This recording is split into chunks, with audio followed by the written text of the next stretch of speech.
Hello, everybody. Welcome to today's team talk. We are here with the great people from Simplicity in Business. So I'm Jahisha, but no need to worry about that. Today, we're going to focus on the incredible panel over here, and I'm going to hand it over to Vincent Seddon, who is the Customer Success Director at Simplicity in Business, who's going to introduce you to the wonderful panel that we have today. So, Vincent, please take it away. Let us go. Thank you very much. I'll try and live up to that introduction, Jahisa, and thank you very much for pulling today the panel event together. We're delighted to be joining, I think, well over 60 signed up attendees and hopefully many more on the LinkedIn Live today. I'm joined by some fantastic panelists. We've got a couple of customers of Simplicity, and we're also joined by myself and Helen from Simplicity in Business, to hopefully give you a bit of insight as to how to potentially work less but earn more in the recruitment industry, and ultimately prevent yourself from being a busy fool.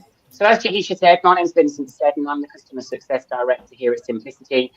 We've been in business for just over 20 years, and we specialise in providing finance and back office support to the recruitment industry. We are proud to be a member of Team, and we've been involved with a number of agencies who are team members or who have become team members. And the synergy between the agencies within the network has been fantastic. So hopefully we can continue in that vibe today. I'm also joined by Ryan Wheeler from the Harrowley Group, one of our customers here at Simplicity. They've recently joined Team and have seen the benefit already. We'll hear more from Ryan in just a second, who will be introducing himself and giving a little bit of background of who he is and also a flavour of the business that he operates. We're also delighted to be joined by Maria Dowding from Made Employment, another customer of Simplicity, who is also a member of Team and has been for some time, and she'll be sharing some of her experiences also. And finally, Helen Edwards, our Senior Business Development Manager here at Simplicity, who will be pulling all of this together from a non-recruitment agency perspective to share some of the hints and tips that she's seen in her many years working within the recruitment industry. But to kick us off, it'd be great to know a little bit more behind our panelists. So, Ryan, I'm going to come to you first, if I may, Sure. to give us a bit of an overview of who you are and your experience to date within the recruitment industry. Kind of where did it all begin? Yeah, sure. No, thanks, Vincent. Thanks for the introduction and welcome, everybody. So, as Vincent said, I'm Ryan Wheeler. I'm the Managing Director of the Harrowley Group. You can see some of the companies that we've got in amongst our group of businesses. We've got 4 recruitment businesses that sort of specialise across all sectors: industrial, clerical, technical, drivers. We do a bit of everything, actually. But the company's quite young in its outset. We've only been going for just over 3 years now. But as you probably can tell by my war-torn face, I've been in recruitment for over 25 years now, starting back into 1998. And I've seen all the changes that have come along with that over that period of time.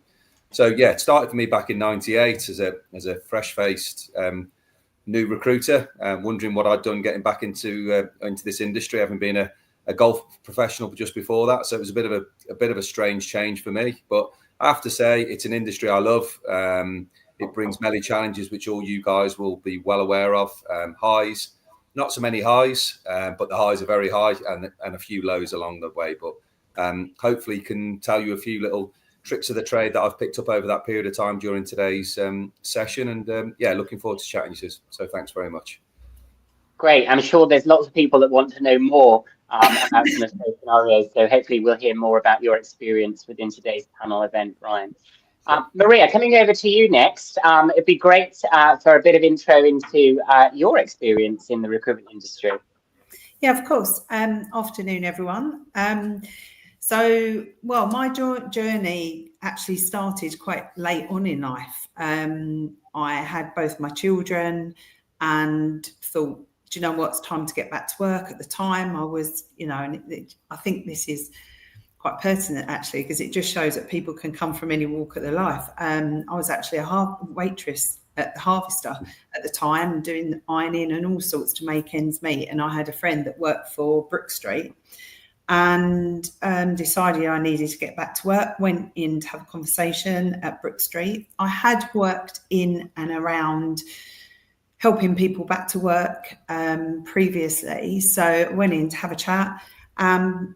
went home, thought, oh, that wasn't too bad an interview. By the time I got home, they called me back and said, yeah, we'd like you to start. And I went in and started running a temp desk. Then I moved on to perms. Then I became a branch manager. Then I became a regional operations manager. And I stayed as a regional ops manager for 15 years and then had to leave. Unfortunately, I had cancer back in 2016, which I overcome, which is great. And then COVID hit and I was on furlough and an opportunity came up for me to kind of reconsider my position. And actually it was my daughter who said to me, do you know what? You've done this for so long. Why don't you just think about doing this for yourself? And so I did. So I started to have some conversations. I got introduced to teams through a couple of other people that I knew had set up their own business. And that was an amazing change for me because suddenly me on my own got some exposure to the big wide world of actually working with a network of recruiters that were doing exactly the same thing. So I set up my own business and 5 years on, I'm here. After the first year, I had my business partner, Lauren, come and join me, but we now focus purely on perms. But my journey across the 22 years that I was with Brook Street was temporary, permanent, industrial, contracts, national accounts, public sector, private sector. So a real healthy mixture of all different types of recruitment, which kind of put me into good stead. And even though I started my journey on temps, actually the business that I do now is perms, which kind of amuses me because I always saw myself as a tempee. But yeah, so that's really sort of been my journey. Wow. And you're living between two countries at the moment, I hear, Maria. Yeah. And this is the great thing as well. The kind of flexibility of it is amazing because the world of video, phone, laptop, you know, you can run your business very successfully in a much more efficient way as well, you know. So particularly I think as businesses starting out and thinking, oh my God, this is really scary. It doesn't have to be, you know, you can start from quite humble beginnings and move forward or stay in those humble, you know, that humble scenario. But yeah, all good and the opportunity to work between the two. Great. So we'll hear more about that and how you can become that recruiter overnight and have the ability to work anywhere in the world, start up in a box. But we'll come back to that in a second. Helen, you've been very patiently waiting. We'd love to know a little bit more about you and how did you enter this weird and wonderful world of recruitment? Yeah, I'm not sure I'm going to be able to follow quite a good a story as you both. But yeah, I mean, how did I end up where I am? So I've been here 11 years now. Started off, went to university. I was going to be a PE teacher, really into my sport, and then that didn't work out. Didn't know what I was going to do, so I ended up working, you know, in a sales role, just doing pretty much telesales, 300 calls a day. I had to be on the phone 3 hours, just learning the world of telesales. And this was a long time ago now, so not so sure the world is quite like that anymore in terms of the telesales type of environment. But I really think that helped me right from the beginning to get to where I am now, being able to have conversations, picking up the telephone and speaking to people. So yeah, I worked in sales for, I don't know, about 15 years. And then an opportunity came up quite close to where I live. And I started off as just like a resourcer, finding phone numbers with Simplicity. And then, yeah, as the years have gone on, I've kind of worked my way up to senior business development manager. And yeah, look after new start businesses, never placed a worker or still might even be employed, just thinking about doing it, up to businesses that we're looking at inter-factor transfers, so moving over from other funders that are turning over millions of pounds now. So yeah, whatever your experience and whatever your background, I'll be able to support you. And yeah, that's a little bit about me. So right from the very beginning, starting at the very start of that journey, Helen, all the way through to being that consultant that you are today, and some of those conversations that I see, and I know that you've definitely been part of Maria's journey, and of course been part of somewhat of Ryan's too. So it's great to see that you're part of today's panel, and hopefully you can bring some of that experience out with some of the agencies that are listening in. So great intro. I hope that the audience agree that we've got a fantastic panel here today to give you some insights into some efficiencies that you can potentially implement into your agency, and how to avoid any of those unnecessary pitfalls. So we're going to jump straight in to the first part of today, but I'm conscious that I want to keep today's panel very much to the subject. So work less, earn more is ultimately how we're going to run the panel event today. So with that in mind, one of the key things that you are probably thinking about right now is how do you scale your business without becoming a busy fool? So one of the first questions that I'd like to throw out to the panelists today is, what are the biggest profitability pitfalls that recruitment businesses might face when scaling, and how can they be avoided? So what we're really looking for here is, how do you grow your turnover without making mistakes? And Ryan, I'm going to come to you first, if that's all right. Sure. Yeah, sure.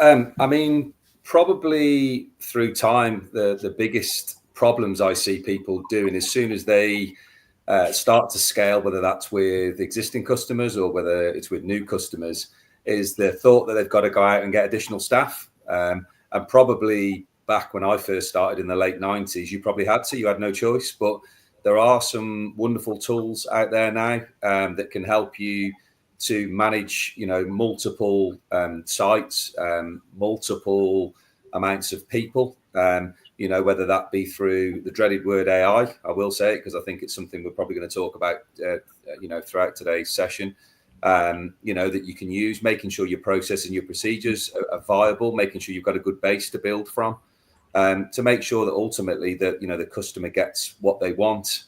But it's definitely the biggest pitfall. We know that, hiring new talent is not cheap these days. It's quite expensive.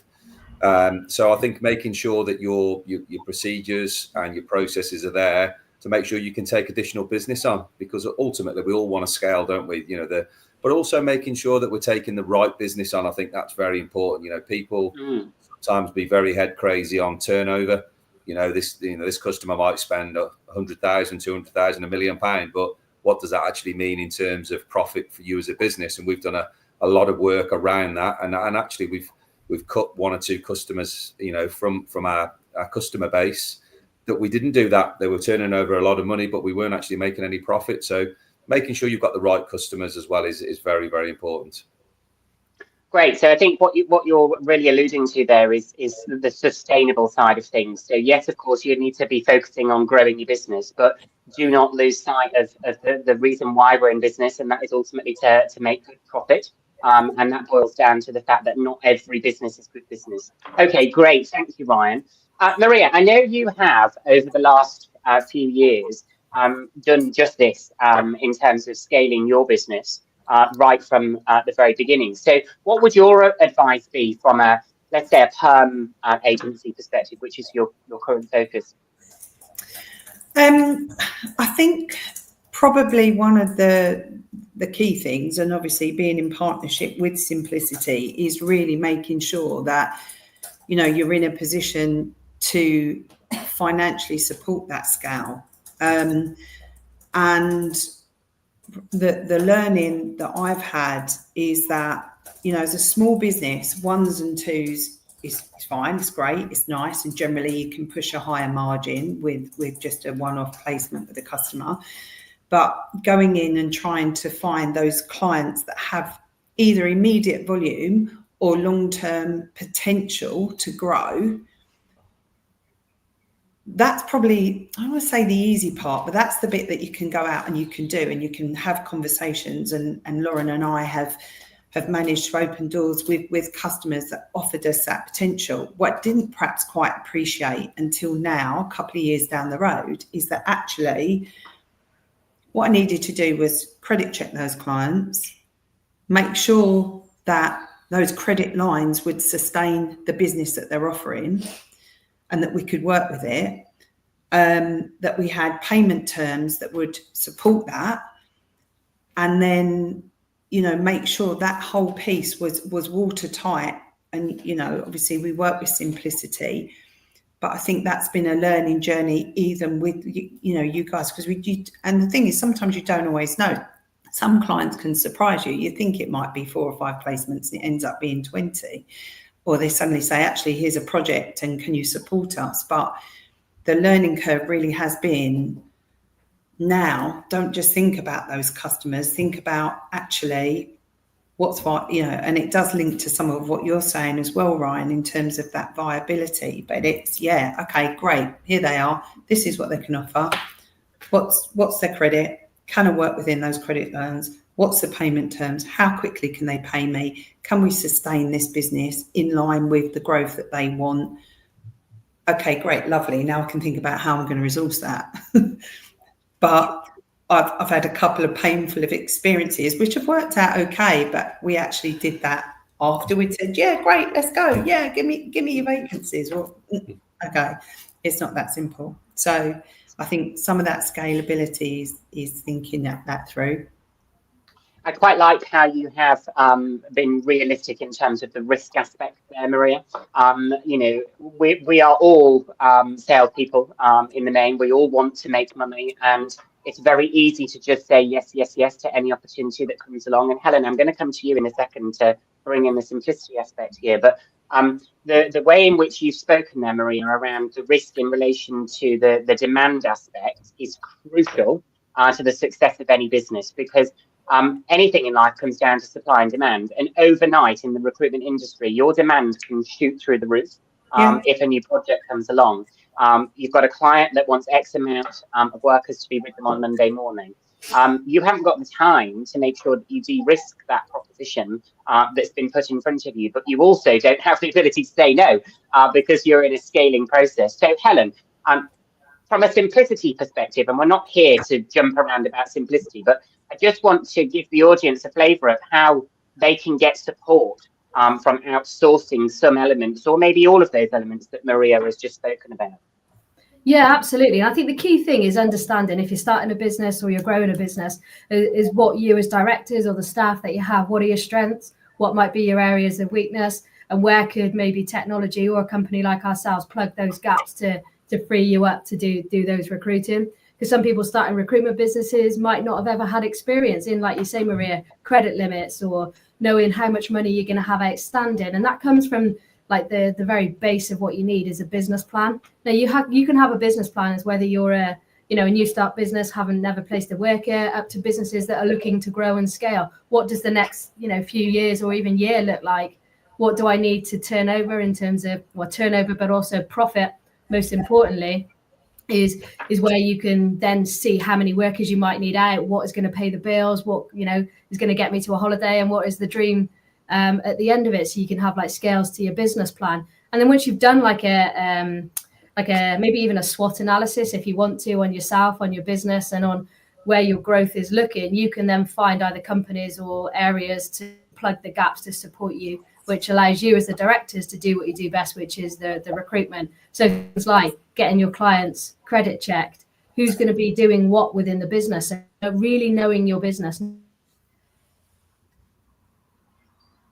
knowing who's going to be raising invoices, who's going to be doing the collections, what is that going to be able to do that within the realms of the sector and the ability to supply more workers, and then obviously then grow.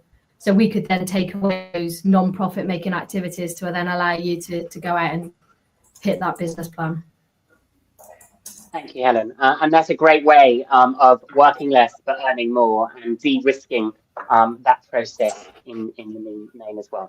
Okay, so let's stick with profitability because ultimately this is going to be one of the key things that you need to think about when growing your business to become successful.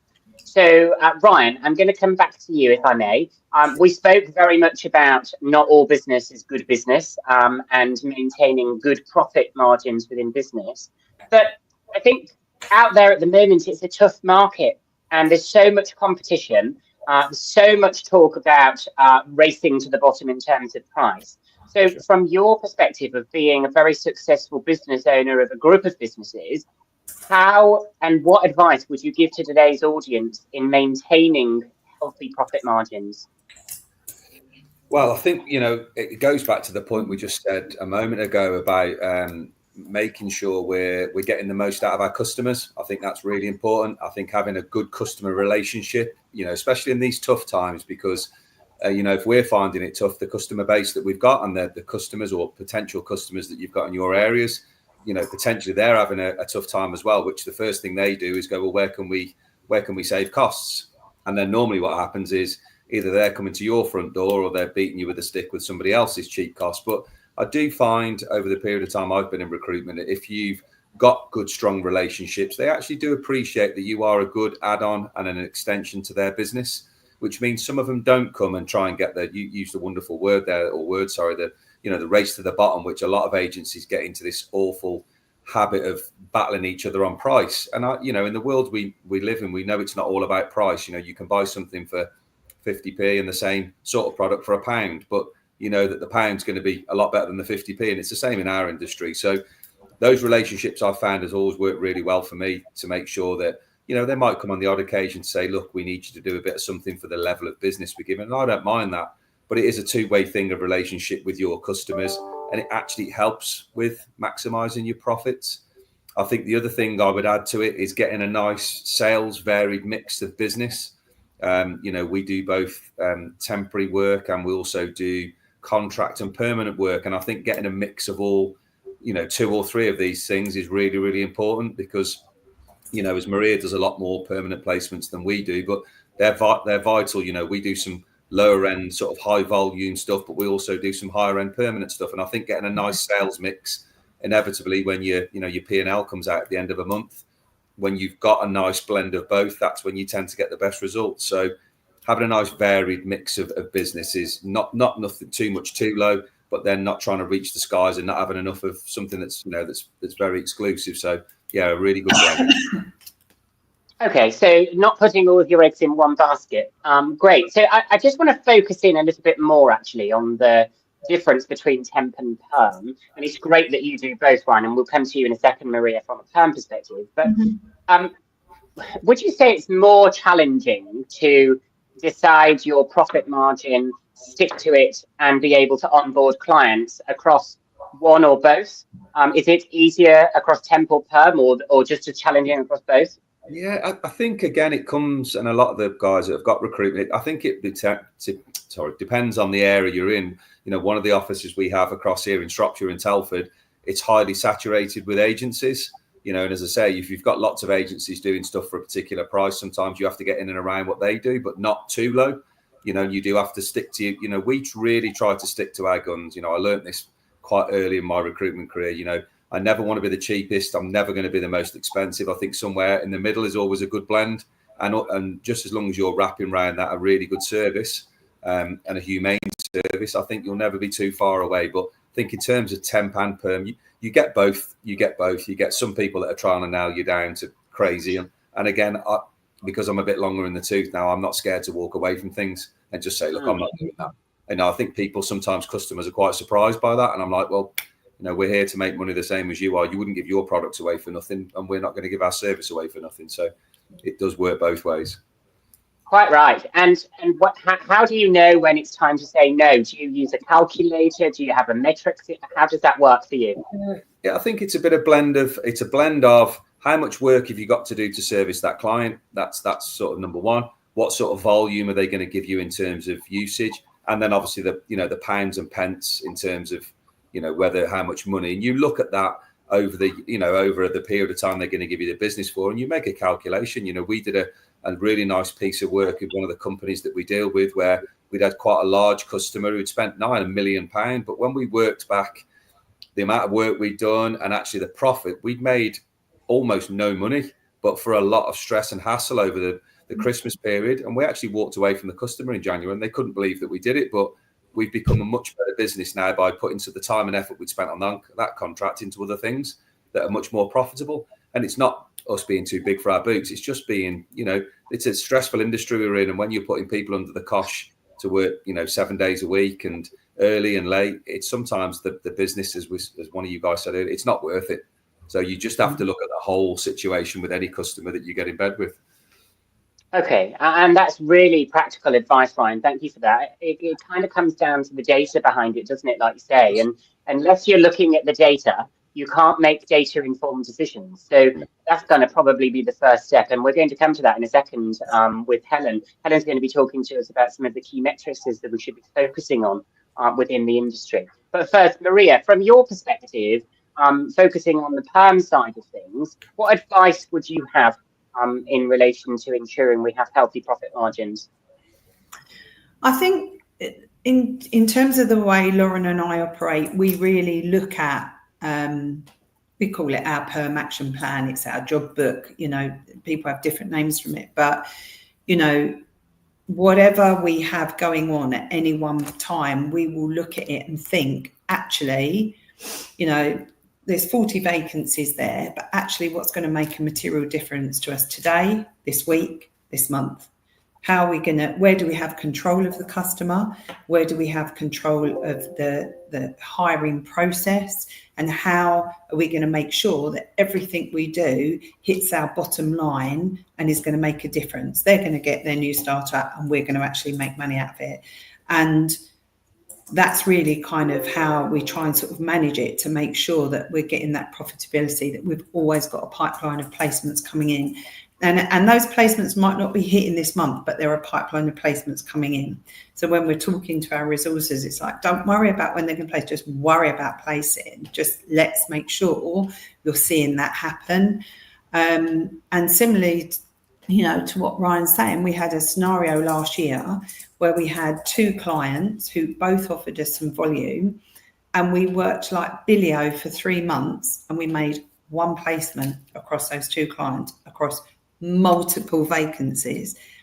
And we sat back and learned from that and just thought, oh my God, we were so hell-bent on trying to prove ourselves that we forgot about the customers that might have been 1s and 2s at that time, that we could have controlled better, that would have been better fees, that, you know, 1 placement might have equaled 3.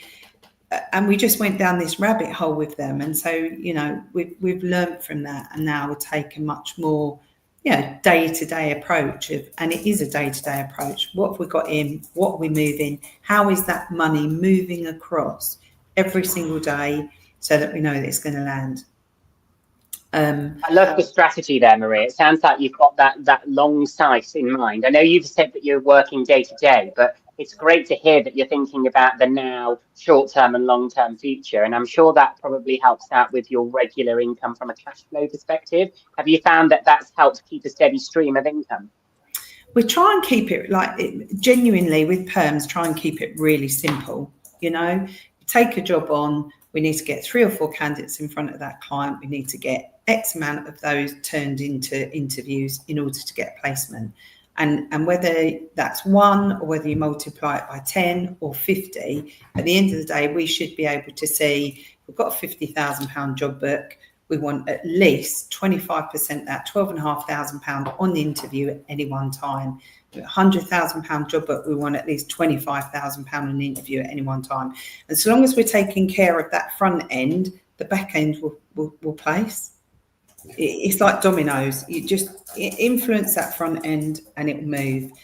If we just keep worrying about over here, it doesn't. So we, you know, for many years working at Brook Street, and Lauren and I were both at Brook Street, and it was something that was instilled in us, and we've kind of carried it through, and it just is simple.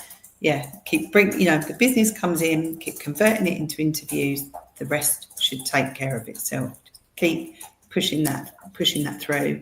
But it's a learning curve. You don't always know. You think, oh great, I've got all these jobs, and you know, and even now, years of experience in them, we ended up, like saying, in a massive rabbit hole with 2 clients that didn't do anything for us. So nice to hear the honesty there, though, Maria. And you mentioned that it's simple, but it's only simple if you've got a strategy.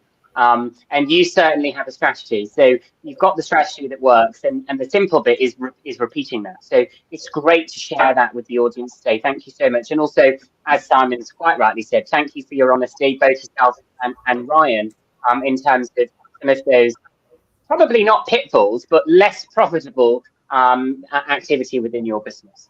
Okay, so we're going to move on. Helen, I'm going to bring you in here because we've spoken to Ryan and Maria about how to maintain profitability, and we've spoken about some elements of strategy, etc. But for today's audience, what practical advice can you give in relation to some of the metrics that they might want to prioritize? Are there any calculators out there, any strategy advice, anything that you can give to them that they can go away and have a look at to prevent any of them? Yeah, absolutely. It's about knowing your business. So knowing how you're going to manage, let's say, how do you get to those, like Maria, you said, how do you know that you've got those 4 out for interviews? How do you store that information, and how do you measure your success? How do you measure against your plans? And then the second part is, how do you know that you're actually making a profit? So you can use a margin calculator, which you've got access to on our website. So if you're paying PAYE workers, you can take into consideration HMRC costs, holiday pay accrual, and you could just pop some numbers into a calculator so you can then know whether you're actually making a profit and how much it's going to cost you to supply that worker, and then link it back to your reporting. So how many of those PAYE workers are you going to need out that's going to get you to a target, to measure the amount of workers that you have out, and measure the profit that you're going to make when it comes to obviously the temporary workers. But also another metric which Maria did mention, and I did myself just now, is going to be about the clients that you're working with. So are they creditworthy? What is the risk to doing this business? Is there any risk? And that's where we can come in to support you with obviously a credit limit on your clients as well. But yeah, profitability in terms of margin calculators, reporting, gross margin reports. How do you know how you've made any money? Who are your best paying clients? Who are your clients at the end of the year that you've actually made money from? Both yourself, Ryan, and Maria, you seem to know that level of business. But some people that I speak to don't know who their best paying clients are. They don't know when they're paying. Some clients might be paying on 60 days, 30-day payment terms. How much more cost does that have to the business by waiting those extra 30 days to get paid? People don't know business, but if you know your business, you know how to measure those types of metrics. That can only help you then targeting more business and types of business, maybe profiling the clients that you want to be working with. That will then help you moving forward. So there's a couple of ideas there. Great, thanks, Helen.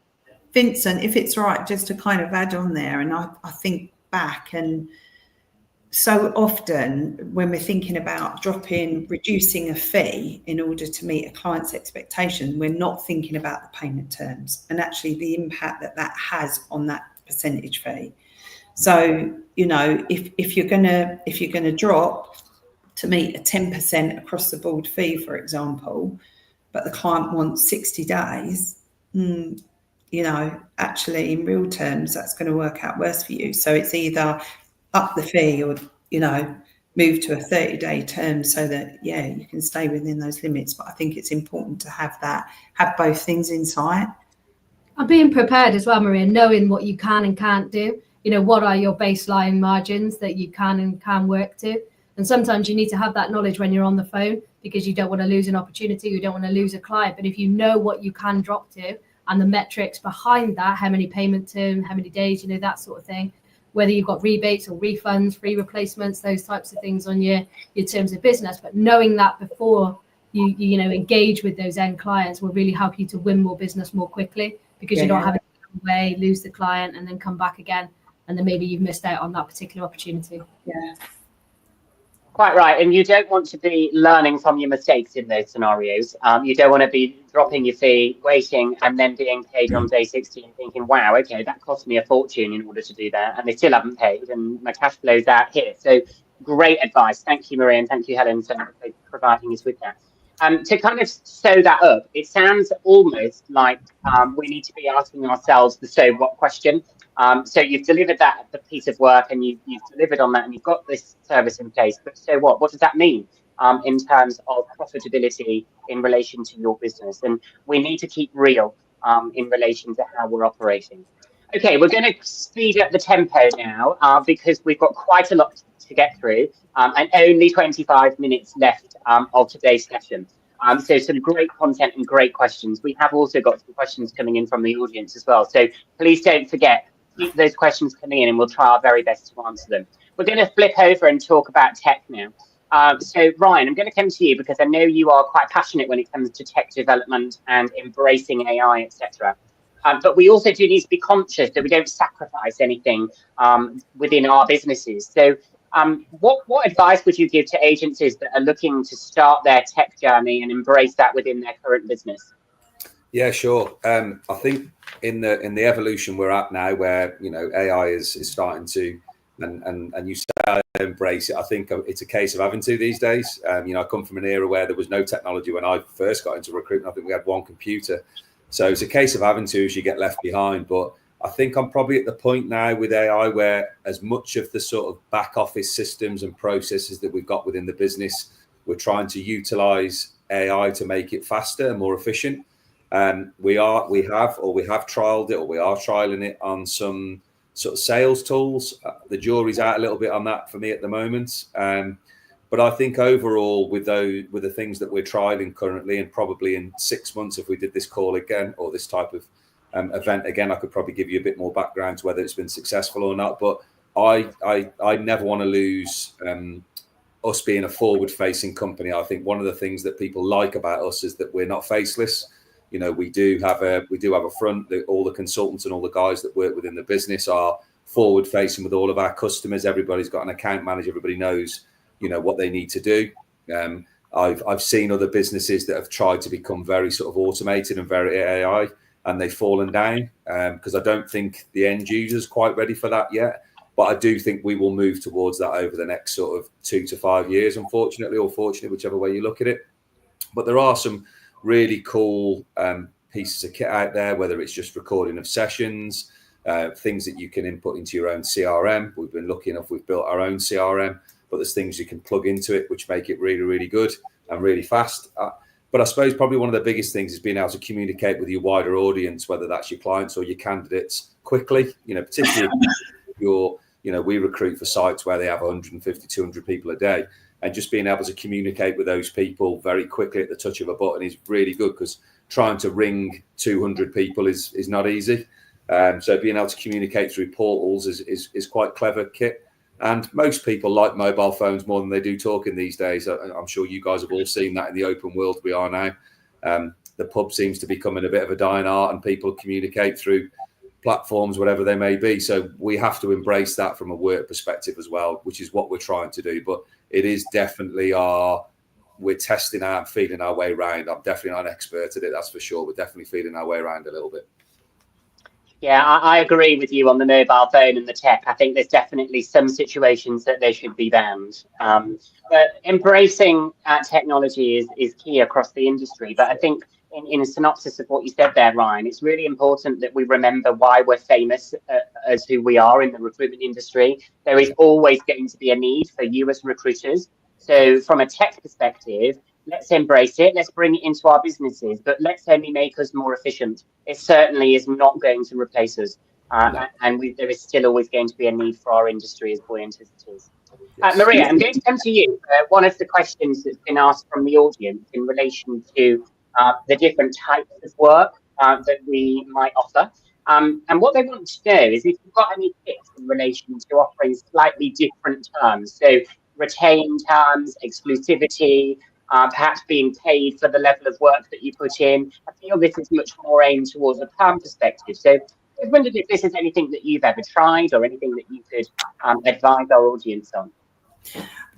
To be honest, yes. And I would say in the last 8 or 9 months in particular, we've taken one client from being one of a PSL into being a sole supply provider of perm staff. And we did it by constantly having the conversation to say, look, we think we can evidence, we can do more. Let's, typically we were looking after one area of their building, their business in the field, and we wanted to do more with their head office operations. So, we asked and we put ourselves absolutely out there and said, give us a shot and give us the opportunity to do it and show what we're made of. And we've actually moved them into a sole supply. But at the time, we gave them 3 offerings. So we said, we can give you just the bog standard, ad hoc response that you're getting now and you're going to pay X for it. Or you can move us into being a primary supplier, and this is what the structure would look like. And these are, this is how regularly we review it and how we're going to go to market for you, and the job boards that we use, etc., etc. And we also gave them a third option, which is much more of a not a retained service, but basically what we offered them and said is, you will pay us a fee every month, regardless of what we recruit. And for that fee, we're going to do a certain amount of extra over and above activity. We're going to have signposts on our job boards. We're going to, all sorts of, different ways of managing their business. But we'll also have a reduced fee for the things that we place, because we've got this monthly retainer in terms of how we do it. And they loved it. And they said, okay, great, let's move to a sole supplier. We're happy with that. Let's review in 6 months. But we've absolutely got that on our, on our line of sight for when we review. And actually, we've got that review tomorrow.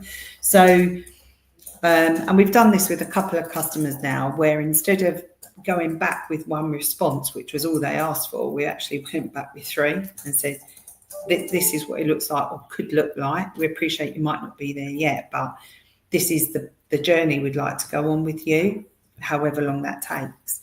So, and I think, and we spelt it out, within that cost is broken down our time, account management, strategic management, how we're going to build a pipeline of candidates, what job boards we're going to work with, the different types of offerings that we can do through job boards, using our technology. All of these things come with a cost. Nothing's free, and it's becoming more and more expensive. So actually trying to sort of just show some real value for money. And, it's a constant learning curve, because everything's constantly changing. And then, you talk to somebody and they say to you, oh, have you heard about this service? No, that's great. That's interesting. So, I just want to focus on something you said there then, Maria. And I was going to ask you the question as to why do you think the customer chose that option? And the kind of presumptive answer I had was, do you think it was down to value for money? But you've already mentioned that. So was that the reason that they chose that option? Do they feel that they're getting great value for the proposition that they're offering, you're offering to them? I believe so, in terms of this first 6 months and what we've moved to as a sole provider. Tomorrow is a review to potentially say, okay, are we happy with the status quo? We're still, this is working, it's good, it's, we see value in it. We have filled everything that they've given to us, so there's no reason why they shouldn't see that it's actually working. But there is still this potential now to move forward in a slightly different way and become far more embedded in their business. And I think that's the thing, is becoming a real extension to their HR functions and, actually being more consultative. So providing the market information, going to market in a slightly different way, using their branding alongside our branding, like really showing ourselves as partners. And okay, great. Isn't it? It's a big if we flip that back to your side of things, Maria, because that's great. The customer sees the value and they're getting what they need from you. But if we flip that back to today's subject line, work less but earn more and ensure that we've got great profit, was that option the most profitable option to you and your agency? To be honest, the way we were thinking about it is that often Lauren and I are doing so much work which is not at all costed. The only time we send them an invoice is when we've placed somebody. But there's a huge amount of work that's going on all of the time behind the scenes that's never costed. And this next module, it would give us a regular income each month, regardless of the placements that we're making. And all right, there'd be a bit of a benefit for them in a slightly reduced fee, but it means no matter what is going on, whether somebody goes across the line or not, all of this that we're paying for, all the job boards, all our tech, all our time and resource, there's a financial benefit for us. So fantastic. That was definitely for us when we presented it, the driving reason. Okay, great. And what I love there is you've covered both aspects. The customer gets value for money. You as a business have got the profitability that you need, but also you are not forgetting why you are famous in this industry and why you are the key differentiator in relation to being an extension to that customer. So I'm not sure who answered that question in the audience, but I really hope that that's answered your question, because it's given us a great example of how to work less, work smarter, have better relationships with our clients, and of course, earn good profitability. We're going to flip back now to technology and innovation, and I'm going to come back to you, Helen, if I may. We have touched upon technology already, but I want to look at this in a bit of a broader spectrum. So with the agencies that we've got in the audience today, Helen, what kind of advice would you give to them in terms of embracing technology, a little bit like what we said to Ryan, but thinking about being innovative and keeping ahead of the trend moving forward? Yeah, obviously that's two sides to that, Vincent. So from my perspective, I think it's even going back to basics and making sure that you've got the basic technology in place, as well as the innovations and the AI and the new technology, is making sure that you've got your foundation right. You know, have you got a technology system that allows you to store your client and candidate management, manage your clients and candidates all in one place? You know, how are you storing, are you GDPR compliant, managing risk and compliance? So from the basic technology is to have the basics in place. So even if you're running a payroll, how are you managing the technology to run a payroll? Are you compliant with HMRC? And so your efficiencies from that perspective is get the basics right.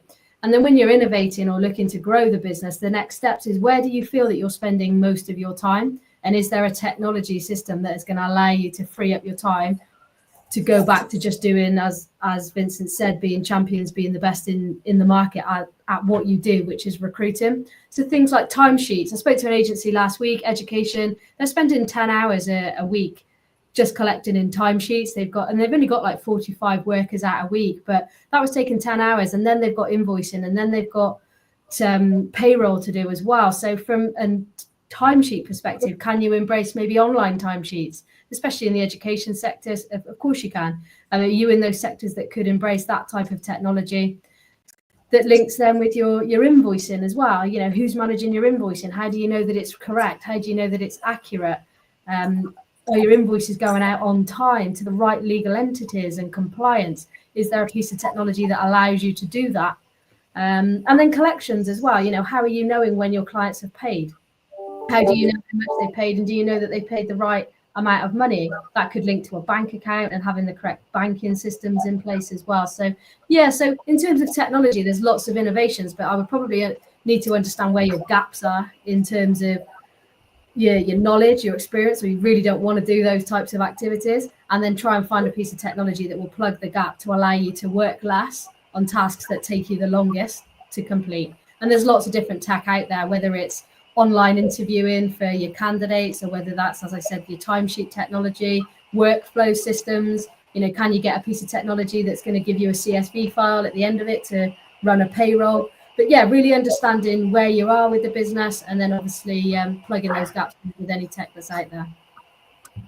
So in essence, Helen, outsource any non-billable work so that you can get on and do your BD activity and grow your business from a sales. And have confidence to do it as well, because you can't do everything. You know, when you're working for another business as a recruitment consultant, you know, you might not be doing everything, or I wouldn't have thought you'd be doing everything that you need to do when you run a business. So where are those gaps in your knowledge, and where can you find a company that's going to be able to support you to do the things that maybe you didn't do when you were employed, if you're starting out, to then obviously grow the business that way.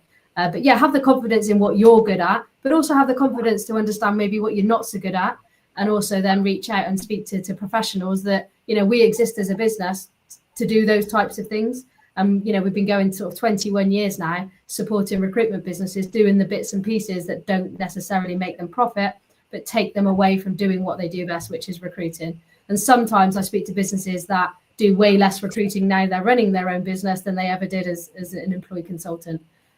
This specific education company that I was speaking to, 2 directors, they've got one resourcer, and they're a very expensive administration team because they're doing everything. All their resourcer is doing is just collating CVs and storing them on their tech and maybe matching them up to a few jobs. But then you've got the 2 most experienced people doing the payroll, doing the invoicing, doing the collections, chasing the timesheets. So their business has kind of plateaued because they can't get the best people doing the best things that they're good at. And that's why maybe outsourcing parts of the technology would really help them. Great, thanks, Helen. Okay, we're going to go to the final question now, which is a subject that's been asked by one of the audience. And then we're going to go on to some final hints and tips from our panel event.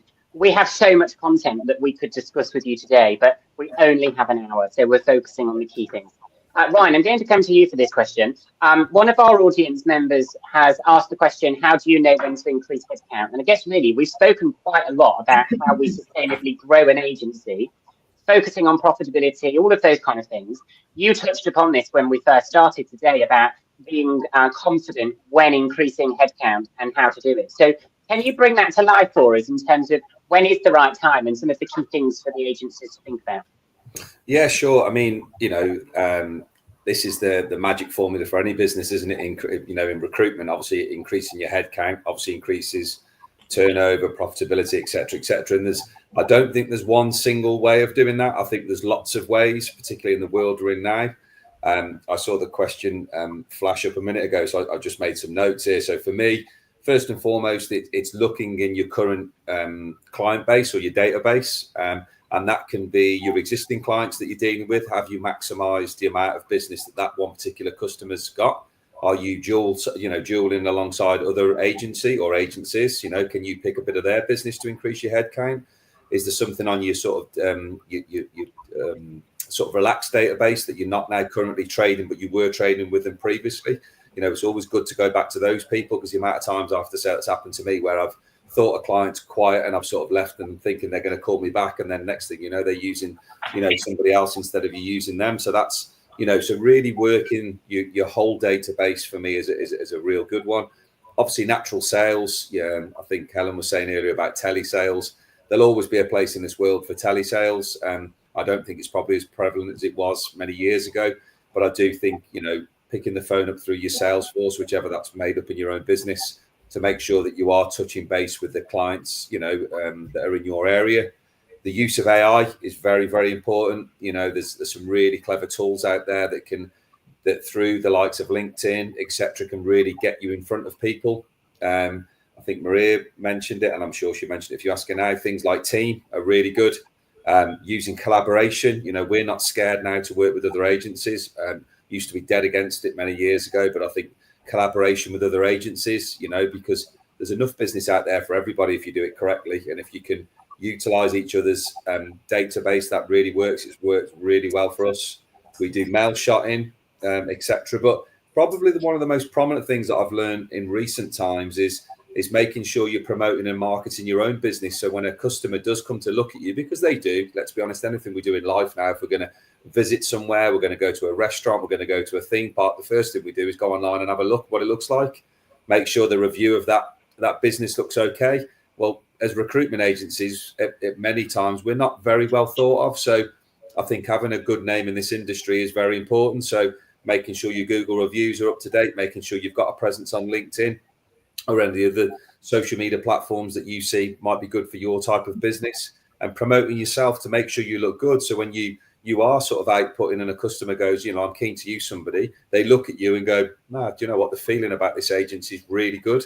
They've got no bad Google reviews. They've got no people saying bad stuff that people don't get paid, all of that, that fluffy stuff that people do these days. So I think it's a culmination, to put in context what I've said. There's no one thing, there's lots of little things. And I think you've got to do a bit each of all of those things to make sure, that you're getting out to your open market. Because ultimately it comes down to when somebody's got a need, are you the first person in their head? Because they probably get, in the area, one of the areas we work here at Telford, there's 60 odd agencies in a very small area. They're probably getting 5, 10, 20 calls a day, of different, practitioners. So making sure that you are at the forefront for all the right reasons I would say, is probably the number one thing to do. Okay, and I think that comes down to brand reputation, doesn't it? I love also your analogy of all the fluffy things. So making sure we focus on the practical steps, I suppose. Thanks, Ryan. Maria, I wasn't planning on coming to you, but whilst I was listening to Ryan's response, I thought actually it might be wise for us to talk about how and when do you think about partnership? Because I know you work very closely with Lauren in a partnership, but you didn't start in a partnership, did you, or did you? No, Lauren and I worked together for about 10 years at Brook Street.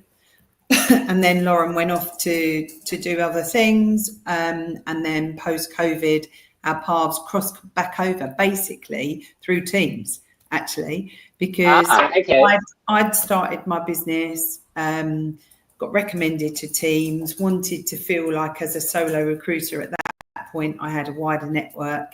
And Lauren was working for some other girls that worked at Brook Street as well.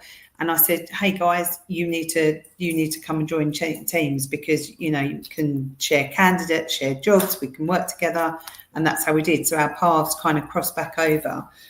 And then fast forward a year or so, and COVID, and Lauren unfortunately was made redundant, and so she came and joined me, which is great. So unfortunate for them, but wonderful for me. But we knew each other very, very well through our Brook Street days.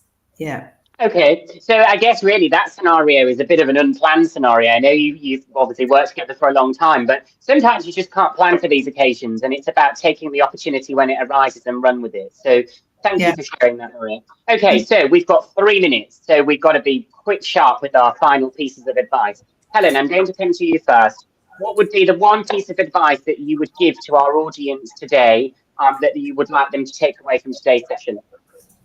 Yeah, so maybe look at the task that you're completing, and is this task that I'm doing making me a profit, or is it taking me away from doing what I do best, which is recruiting? And then at that point, can I outsource this particular task that I'm doing that is taking me away from doing the recruiting? Great, thanks, Helen. Ryan, over to you. Yeah, I think have a plan.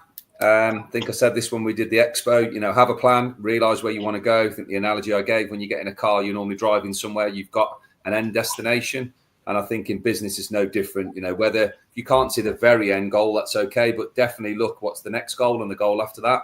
So have a plan and look to it, you know, don't deviate away from that plan too much, you know, but have a realistic plan that you can achieve, get a good business plan around it, and make sure that you've got the ability to be able to execute that plan. If you're trying to go from, you know, 0 heads out to 10,000, well, that might not be achievable, but maybe your next one is to get 20 heads out, or 30 or 50 or whatever it may be. So have a plan and you know, believe in yourself and stick to it.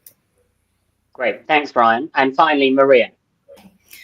I would say have an invoice partner. I think, you know, as a small business owner, you know, myself and Lauren, but as a solo recruiter, and then, you know, a small independent, I would say the importance of, if you want to scale and you want to get into bed with some of those bigger companies that can offer you opportunities, you need to have that whole invoice management process behind you, funding, and that will help you move forward. And I think that's probably, whether it's simplicity or whether, you know, whoever it might be, I think never be afraid to ask that question and put it into place sooner rather than later, because, you know, we have very different business sizes, don't we, Ryan? But we both now see the absolute benefits of having that.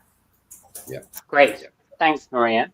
Okay, so in synopsis, we need to cut out the non-billable work. We need to have a plan, and we need to see the benefit in the power of outsourcing. If you're watching today's event, whether it's live or in catch-up, please do reach out to any of the panel events today. Helen Edwards, Senior Business Development Manager at Simplicity, is waiting to speak to recruitment agencies, whether you're startup or established, to give you some hints and tips about how to be successful and grow the profitability of your agency. And I'm sure Ryan and Maria would be delighted to speak to any recruitment agency who's either thinking of starting up or scaling their profitable business to help you avoid any of those pitfalls, or maybe even work on an opportunity together. And don't forget the power of team. Team are out there to help create those relationships and join together the economy within the recruitment industry. Jahisha, I'm going to hand back over to you now. Hello, thank you so much for that. That was amazing. Wow, I learned loads, can't lie. Oh, look, they're flying through with the information. Very information. I was getting to see lots of insights there. Thank you so much, Vincent, for sharing this and sharing all the valuable insights that you were able to give us. Helen, Maria, Ryan, thank you so much. Vincent's already said it. Please connect with them, reach out with them. LinkedIn, their websites are all there. You won't be sorry. You won't be sorry. Please. So, thank you all. It's been great. Please have a wonderful rest of your day. Enjoy your lunch, enjoy your teas, everything like that. And we will rendezvous soon. So thank you, everybody. And have a good lunch. Bye, everyone. Well, Thank you. Bye. Bye.